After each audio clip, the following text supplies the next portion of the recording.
ሰላም ጤና ይስጥልኝ ውድ የተከበራችሁ የቡና ሚዲያና ኮሙኒኬሽን ቤተሰቦች የሰዓቱን ዜናዎች እነሆ። በቅድሚያም የኢትዮጵያ የባህር በር ጥያቄ ተገቢውን ምላሽ ያገኝ ዘንድ ሁሉም ኢትዮጵያዊ በጋራ ሊቆም እንደሚገባ ባለሙያው ተናግሯል። ይህንን ዝርዝር እንመለስበታለን። እንዲሁም ደግሞ ኢትዮጵያና አሜሪካ ብሔራዊ ጥቅሞቻቸውን ለማስጠበቅ አሸባሪነትን በጋራ ለመዋጋት ተስማምቷል ተብሏል። በደቡብ ምዕራብ ኢትዮጵያ ክልል መሶብ የአንድ ማዕከል አገልግሎት ተደራሽነትን ለማሳደግ እየተሰራ ስለመሆኑ የክልሉ መንግስት ኮሙኒኬሽን መግለጫ ሰጥቷል። ይህንንና ሌሎች ዘገባዎችን ከኛ ጋር ከሆናችሁ ተሰሙታላችሁ። አማኑኤል ኃይለ ነኝ። ወደ ዝርዝሩ አልፋለሁ።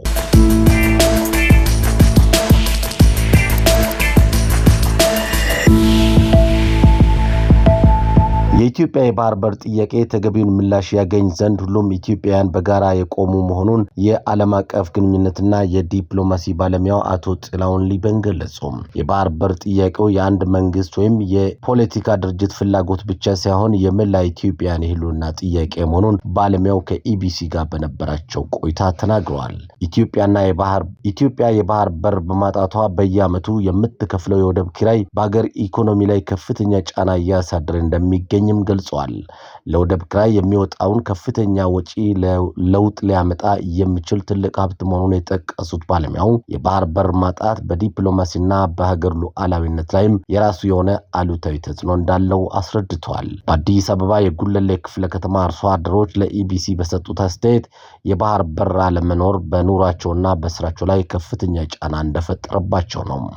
አርሶ አደሮቹ እንዳሉት ከውጭ ለሚገባው ማዳበሪያ ዋጋ መናርና እንዲሁም ያመረቱትን ምርት በጥሩ ዋጋ ለገበያ ለመሸጥ ያልቻሉበት ዋነኛው ምክንያት የባህር በር ማጣት ነው።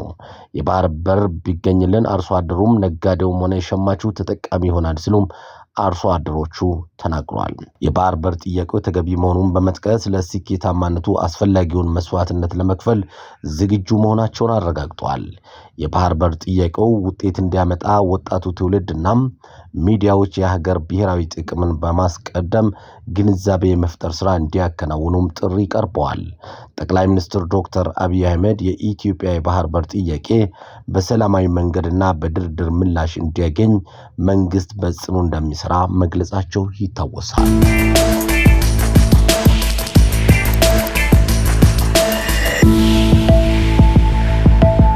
ኢትዮጵያና አሜሪካ ብሔራዊ ጥቅሞቻቸውን ለማስጠበቅ አሸባሪነትን በጋራ ለመዋጋት ተስማሙ።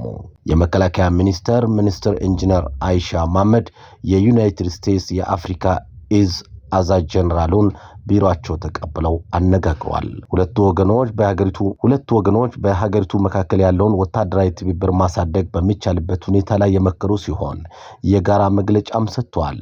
ኢንጂነር አይሻ መሐመድ ሁለቱ ሀገራት እያደገ የመጣውን ዲፕሎማሲያዊና ወታደራዊ ግንኙነታቸውን ወደ ላቀ ስትራቴጂካዊ የስራ አጋርነት በማሳደግ በኩል ተጠቃሚነታቸውን ለማረጋገጥ እንደሚሰሩ መስማማታቸውን ገልጿል።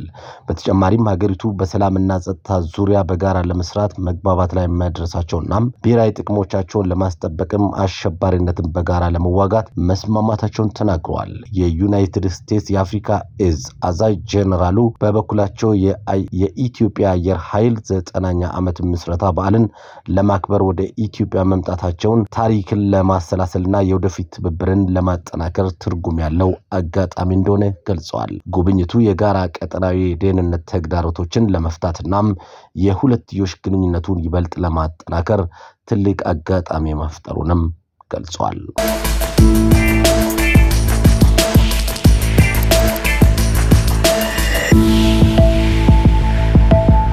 መሶብ የአንድ ማዕከል አገልግሎት ከዚህ በፊት በአገልግሎት ላይ ከህብረተሰቡ ሲነሳ የነበረውን ቅሬታ እየፈታ እንደሚገኝ ገልጾ በዚህም ጊዜ ገንዘብ፣ ጉልበትና ሀብት መቆጠብ እንዳስቻለ አብራርቷል።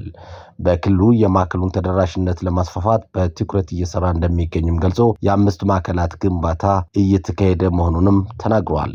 በቦንጋ፣ ታርጫ፣ ቴፒና አመያ ከተሞች እንዲሁም ሚዛን አማን ላይ መሶብ የአንድ ማዕከል አገልግሎት ግንባታ እየተከናወነ እንደሚገኝም የቢሮ ኃላፊ አቶ የሺዋስ ተናግሯል። የማዕከሉ ግንባታ ስራ በሌሎች 15 ከተሞች እንደሚቀጥልም ኃላፊው ተናግረዋል። ከቡና ሚዲያና ኮሙኒኬሽን የሰዓቱ ዘገባዎችን ይመስላሉ።